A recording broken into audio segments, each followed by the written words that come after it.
అండి కుటుంబం అనగా, జీవితం అనగా సర్దుకొని వెళ్ళేటటువంటిదండి. నేను గొప్ప అంటే కుటుంబం ఎక్కడ నిలబడుతుంది చెప్పండి, ఒకసారి ఆలోచించండి. ఈ రోజుల్లో ఇద్దరు చదువుకుంటున్నారు, ఇద్దరు ఉద్యోగాలు చేస్తున్నారు, ఇద్దరు కూడా వేల జీతాలు కలిగి ఉంటున్నారు.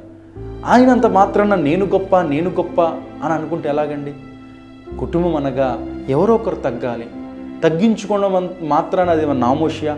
బైబిల్ ఏం సెలవిస్తుంది? తన్ను తాను తగ్గించుకునే వారిని దేవుడు హెచ్చిస్తాడు.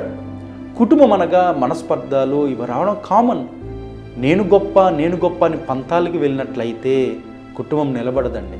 ఎంతో కొంత ఎవరో ఒకరు సర్దుకుంటూ ముందుకు వెళ్ళిపోవాలండి. అలా సర్దుకుంటూ ముందుకు వెళ్తేనే ఆ కుటుంబం ఆశీర్వాదం, ఆ కుటుంబం దీవెనకరం. అండి మన పితరులు ఎంత అద్భుతంగా జీవించారండి.